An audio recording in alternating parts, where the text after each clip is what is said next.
Hello, welcome back to my world of stuff. It's time for another retro movie review. One of the fun things about doing this channel has been the interaction I'm getting between you lot lately. A lot more subscribers coming on board and a lot more people posting comments and offering recommendations. And this particular film was recommended to me by, to whom I'm eternally grateful. Now, it turned out this film rang a vague bell in the back of my head. And when it was recommended to me, I toddled back to my Blu-ray collection to find out that there it was. Now, this is a disc I must have bought at some point and never watched. Although when I was looking into it and discussing it with, it rang a bell, and I thought I may have watched it recently and seen it at some point. However, I have just watched it and it doesn't ring any particular recent bells. So let's talk about it now. This is a 1963 British science fiction film called An Unearthly Stranger.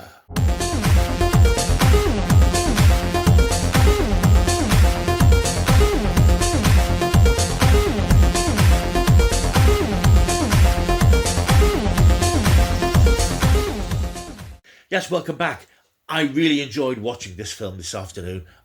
Unearthly Stranger dates back to 1963 and is very much part of that 50s, early 60s British science fiction paranoia thread of films like Village of the Damned, the Quatermass films. These films that are about alien infiltration and alien invasion, but done in a subtle way that undermines humanity, undermines us, and something which we're often completely unaware of. This film was directed by John Krish. He didn't have a hugely distinguished career. He'd done a lot of sort of educational films. He went on to direct lots of other films and B-movies and so on. And he eventually found himself working in the 60s, later in the 60s, with Brian Clemens and Albert Fennell on The Avengers. No, not that Avengers. Yeah, this Avengers. And incidentally, this particular film is produced by Albert Fennell and Julian Wintle, who of course would go on to work on and create and develop the Avengers later on in the 60s. So obviously John Krish was somebody they brought on board because of their association with him on this film. This is an interesting film because it's clearly low budget, there are no special effects, and yet it still manages to be creepy and unnerving and suggests something weird and extraterrestrial going on. It has a small cast: John Neville, Philip Stone, an actress called Gabriella Lucidi, I wasn't aware of her work before. Jean Marsh, a very small part for Warren Mitchell, who would of course go on a few years later to achieve a sort of a notoriety and infamy as Alf Garnett on BBC's Till Death Us Do Part. Also stars Patrick Newell, who also would go on to appear in The Avengers a few years later. So there are some connections to The Avengers in this film. And it's a very taut, tight gripping, 78 minutes, not a long film. Watching it now, it reminds us of how much we know about the tropes and cliches of science fiction and how much over the years things that we take for granted about certain types of science fiction stories. Watching this film now, it's called Unearthly Stranger, and it sets out its story very quickly. It starts off with John Neville, who many of you will know from his later career in things like The Adventures of Baron Munchausen and a run in The X-Files in the late 90s. He is running through the streets of London, very atmospheric filming out on location in London. He's drenched in sweat, racing through Westminster.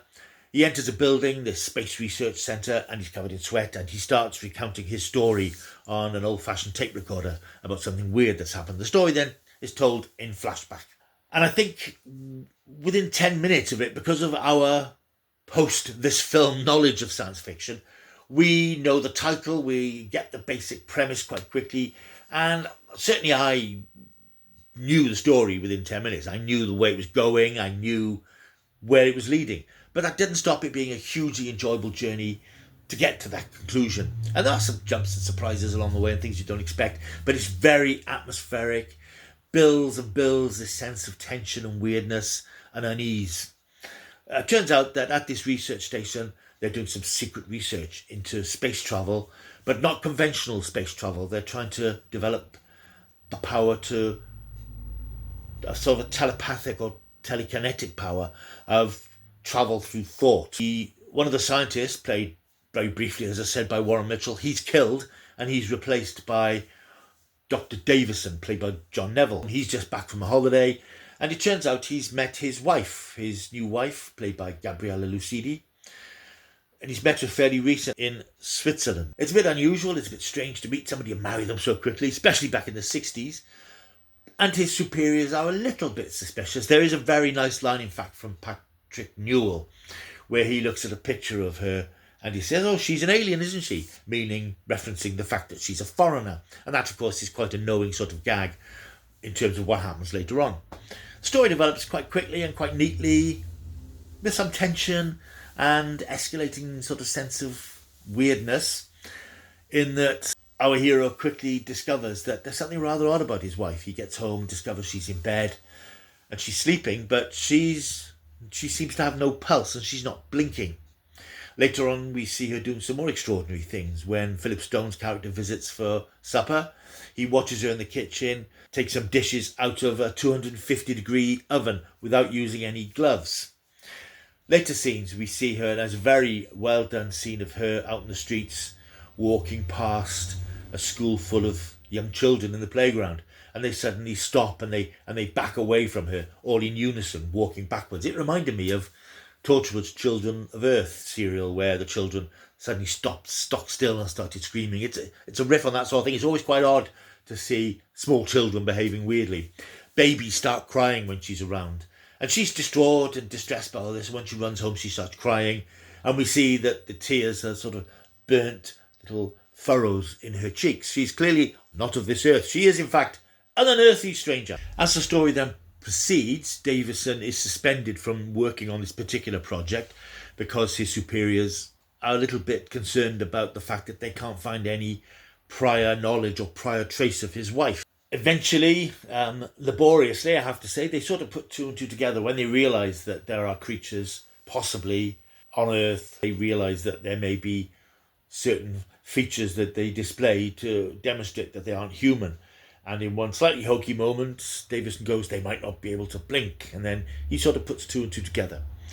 He rushes home. His wife tells him of her mission on Earth. And there have been stories of scientists in other parts of the world who have died in similar strange circumstances, whose wives have then disappeared. And she tells him that she's been sent to Earth for a very specific purpose. Again, I won't necessarily spoil that particular part of the story, in case you track this film down, and you really should. And he says, well, look, if he gives up his job, they're not at risk. They can have a life together, but something happens. And it's quite eerie what actually happens, the way that the aliens sort of arrive in a quite creepy, surreal sequence. Then we see him back in his office. We come up to date now where he's finished narrating his story. And his secretary, played by Jean Marsh, comes in. And she reveals that she herself is also an alien. And that leads to a tussle, quite nicely staged, sort of surreal tussle, which ends in the way that a lot of science fiction films did in the 50s. I'm thinking of things like Invasion of the Body Snatchers. They're here, that sort of thing, that the aliens are here, they're all around us, and they're watching us, and they're plotting against us. I really enjoyed this film. It's very much a B-movie. As I said, it's interesting. There's really no special effects at all, apart from the scene where they have makeup to make her eyes look as if they burnt her cheeks, the sound effect of alien presence. It's all very, very low budget. There's a handful of sets. Most of it's done in an office, or a couple of offices with a couple of location scenes. But yeah, it's very, very effective. And I love that sort of British science fiction film of that era, which is about paranoia, which is about strangeness. Because these are the early days of science fiction cinema, exploring these concepts, the otherworldliness that Quatermass had explored so well on BBC TV a few years before, and also in the Hammer feature films. And there was something so compelling about stories which always appealed to me in science fiction. I'm not a big alien planet science fiction person.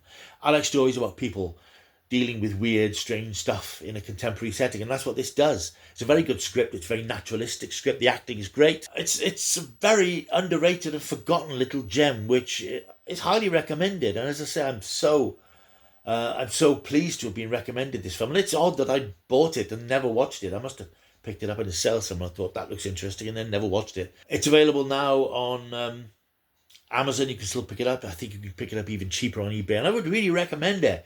I'd say it's not a long film, but it doesn't need to be. It just gets in, gets on with it. And it is interesting the fact that with 50 years of science fiction knowledge post this signposted, there's, right, left and centre it's signposted. But it's a very nice script, very naturalistic in terms of the dialogue and character behaviour, and is really highly recommended as a great example of early 1960s British sci-fi cinema that isn't big, loud, blousy sci-fi with no big money shots. It's very much about the characters and the setting and the background threat of something insinuating its way into humanity. Really good film, really enjoyed it. At one point I want to make about it, having watched it, it's just finished, just came up, the end, title caption. Last week, as you know, I went to see Venom, the latest Venom film, where I think the credits at the end were half the length of the film. They never seem to end. Hundreds and hundreds of people. And it's just nice to watch a film which just ends with a caption, the end. That's the way cinema used to be. Unearthly Stranger, highly recommended. Really is a very unusual film.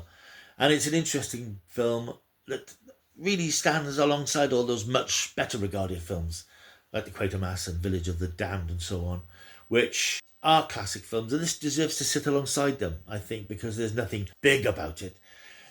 I think it's been forgotten a bit, and it doesn't deserve to be. It's really worth tracking down. Right, thank you for watching this video. Hope you've enjoyed it. If you have, don't forget to like and subscribe.